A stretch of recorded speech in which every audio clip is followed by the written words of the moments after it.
All right, so let's take a look at some test review questions. So let's do some implicit differentiation.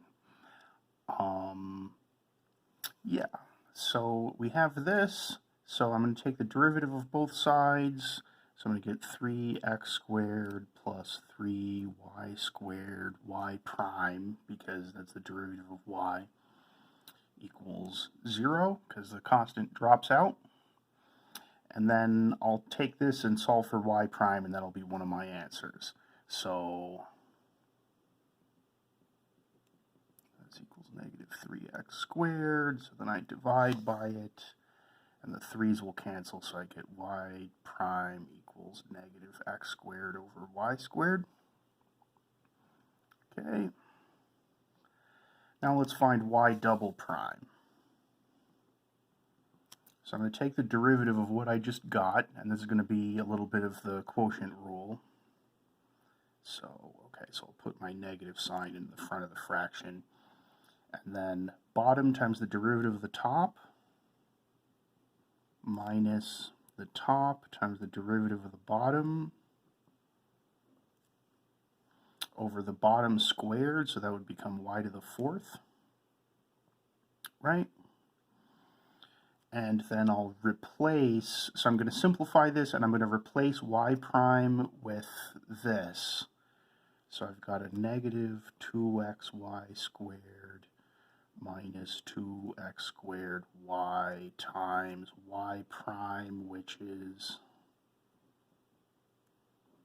this.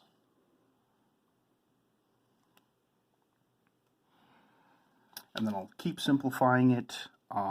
Let's see here. I can cancel a y,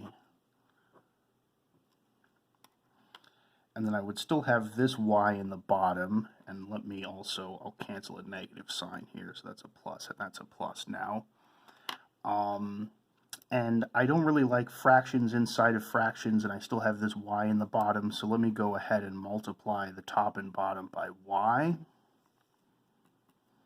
So altogether I've got a negative 2xy cubed plus 2x to the fourth, because that's x squared times x squared, and this y is now gone, over y to the fifth.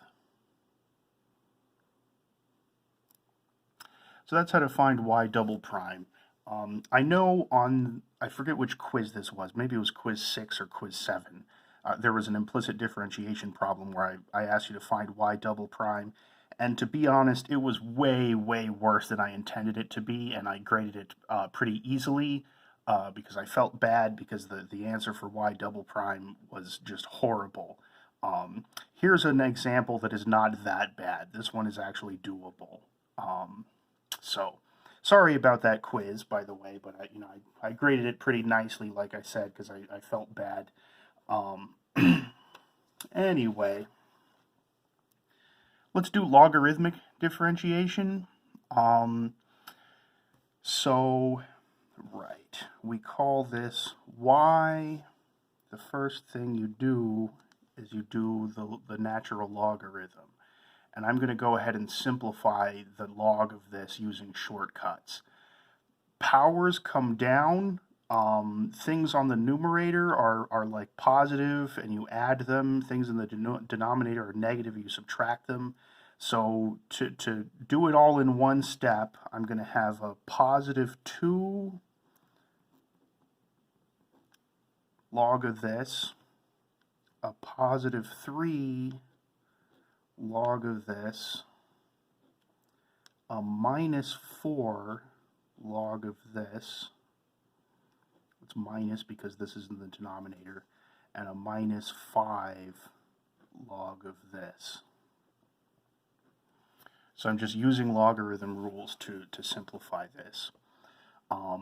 Now I'm going to do the derivative of both sides, and this step is like implicit differentiation in the sense that when I do the derivative of ln y, I get 1 over y times y prime. Because I'm doing the derivative with respect to x, not y, so that's why I need a y prime there. And then I do the derivative of all of this, and this involves the chain rule. So 2 times 1 over x plus 1 times the derivative of the inside. The derivative of x plus 1 is just 1. Plus 3 times 1 over x plus 2 times the derivative of the inside, which is again 1 here, minus 4 times 1 over 2x minus 1 times the derivative of the inside, which is 2. It's not always 1. Sometimes, you have to pay attention. Minus 5 times 1 over 3x plus 1 times 3. Yeah? So now, I don't want to do too many things at once, but hopefully this isn't too much. I'm going to try to get this done in one more step. I'm multiplying the y over because I want to solve for y prime. But I'm not just going to write the letter y here. I'm going to write what y is. So I'm going to write all of this.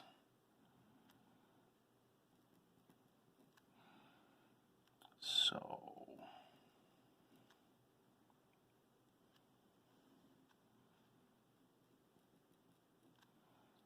it's like this.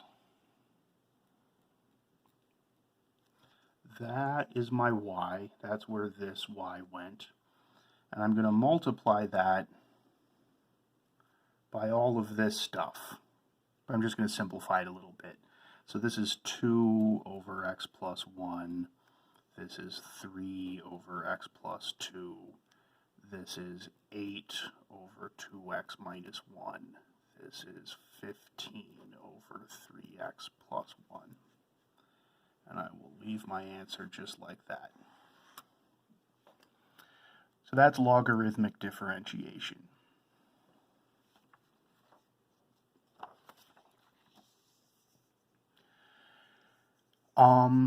Another important skill for this test is finding limits. In particular, you have to know how to use L'Hopital's rule.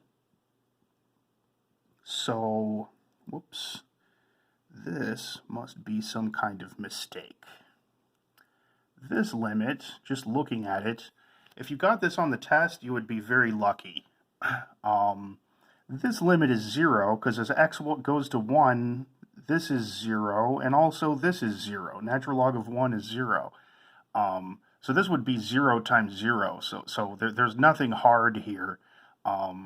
You don't have to even think that this limit would 0 times 0 is 0. So I didn't mean to ask this one. If I asked this one on the test, it would be an accident, and you would be very lucky because that would make your life very easy. Let me do something different here. Actually, why don't we keep this relatively simple? I'll put the x minus 1 in the bottom instead of what it was. So that's what we'll do. Now this limit is 0 over 0.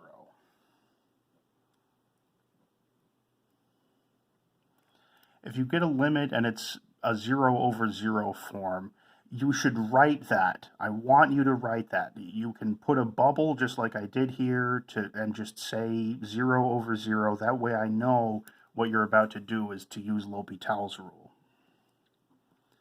You can't always use L'Hopital's rule. It has to be 0 over 0 or infinity over infinity. And by the way, if it was infinity over infinity, then you would write that a similar way, except you would write infinity over infinity instead of 0 over 0. I want you to do that. That's justifying your work that you're allowed to use L'Hopital's rule. Anyway, now that we know that, I'm about to use L'Hopital's rule. The derivative of natural log x is 1 over x. The derivative of x minus 1 is just 1. And so I look at it again. Sometimes you have to use L'Hopital's rule twice, so you really have to check this. What happens as x goes to 1? The top goes to 1, the bottom is 1. So it looks like I don't have to think anymore. This is just 1. Sometimes you do this and you still get 0 over 0. We had one like that on quiz, I think it was quiz 8. but whatever quiz we had L'Hopital's rule in, we had an example where we had to use L'Hopital's rule multiple times. We had 0 over 0, and then we did it, and we still had 0 over 0, and we had to do it again. So you just do it as many times as you need to.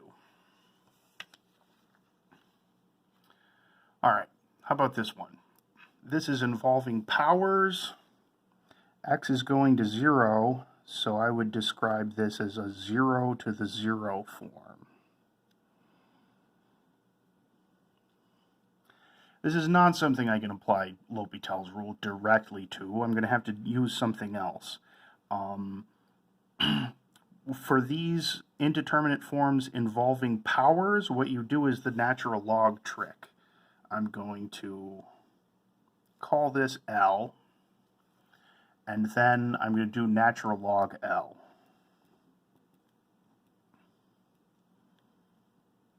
And that means I get to take the natural log inside. Now I use log rules to simplify.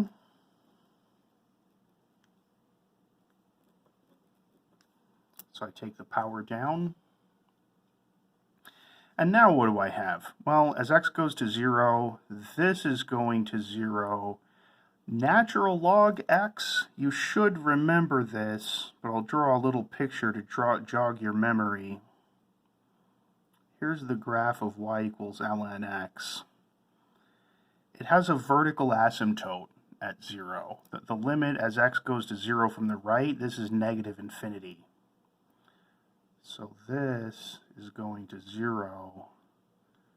This is going to negative infinity. So I would call this a 0 times infinity form.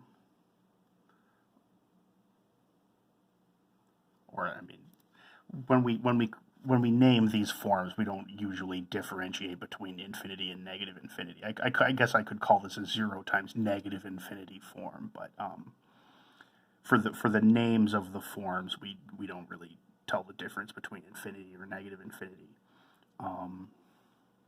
So what do we do here? We still can't apply L'Hopital's rule directly. When you have 0 times infinity, what you do is you do a trick to make it a fraction. Instead of multiplying, I'm going to divide by the reciprocal.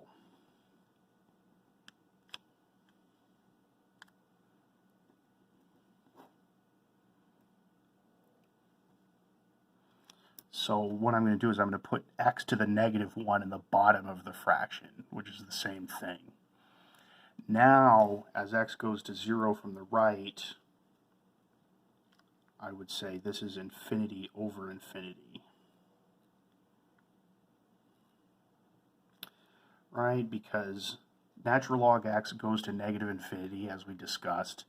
X to the minus 1, that's 1 over x. As x goes to 0 from the right, that goes to infinity. So the top's going to negative infinity, the bottom's going to positive infinity. We would call this an infinity over infinity form. And that is something that you can apply L'Hopital's rule directly to.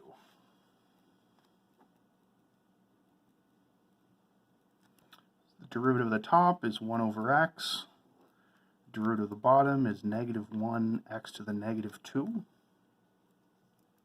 Let me simplify that.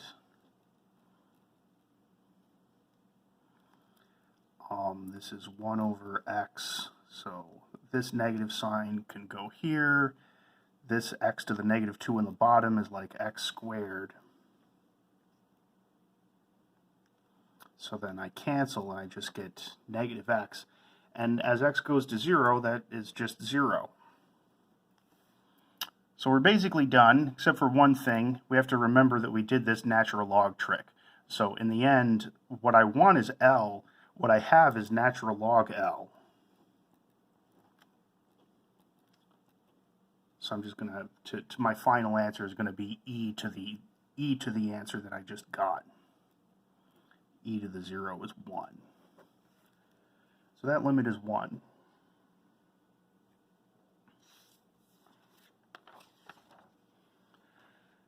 Okay. And then let's do a related rates question.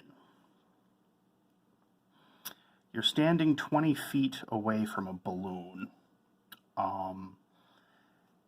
At time t equals 0, the balloon is released, and it rises at 2 feet per second. How fast is the angle of elevation changing 20 seconds later? So let's draw a picture. Here's you. Here's the balloon.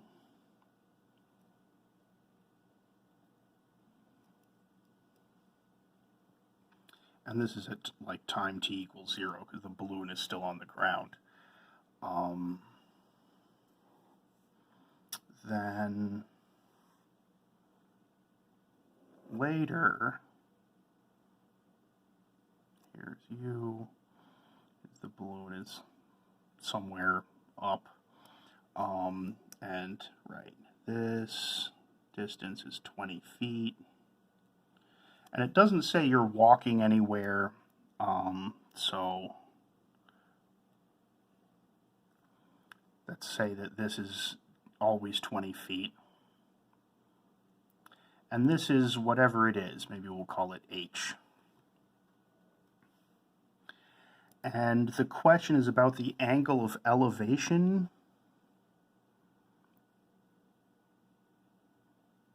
This is the angle of elevation. It's like the angle that you have to look up to see the balloon. Okay, so we would like to write an equation about this picture. And this equation should probably involve theta, and it should probably involve h. I'm thinking about trigonometry. I'm thinking about trig functions. This side would be opposite, and I would also like to get in this side because I know the length of this side. This would be the adjacent side. So I'm thinking of a trig function that involves opposite and adjacent. So I'm thinking of tangent. Tangent of an angle is opposite over adjacent.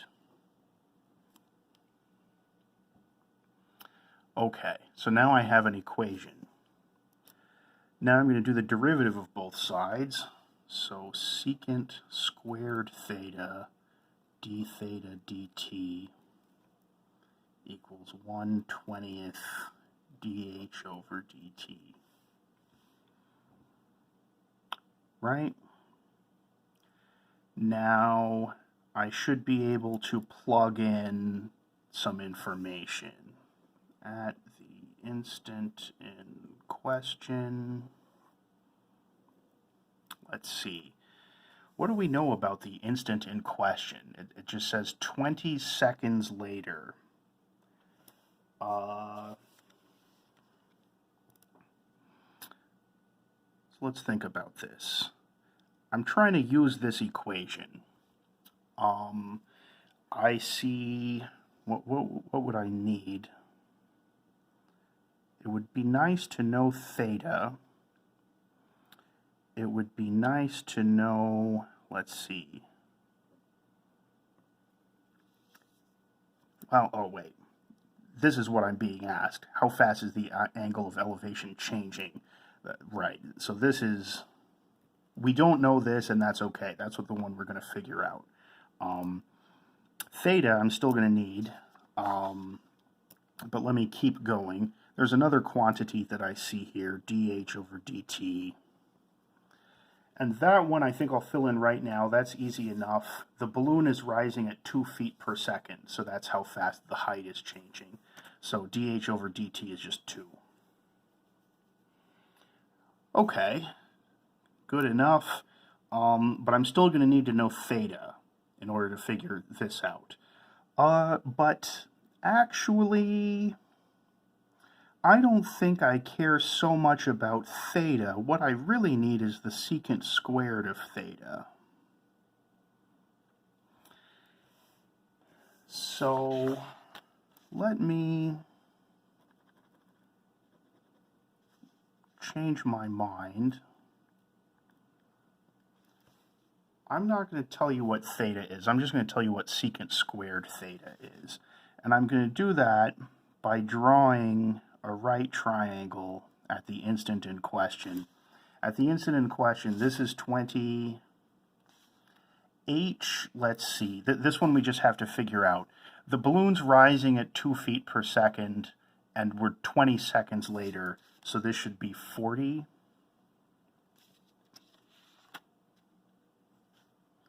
And then here's theta. And let's see, I want secant squared theta. Of course, that's secant is reciprocal of cosine. I can look at this triangle. Cosine would be adjacent over hypotenuse. I haven't filled in the hypotenuse, but I can do it. This would be like, let's use the Pythagorean theorem real quick right there. So this would be 400 plus 1600, so square root of 2000. So cosine theta would be 20 over the square root of 2000.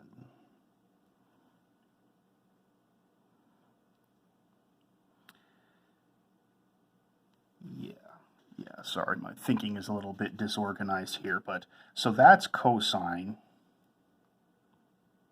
Secant theta would be the reciprocal of that. So that's 2000 over 20. And then we want secant squared. So actually, okay, let me go up here. I don't need this anymore. Secant squared, I'm going to take my answer from down here and put it up here, but I'm going to square it. So 2000 over 20 squared, which is 400. And then that's 20 over 4, which is 5. There we go.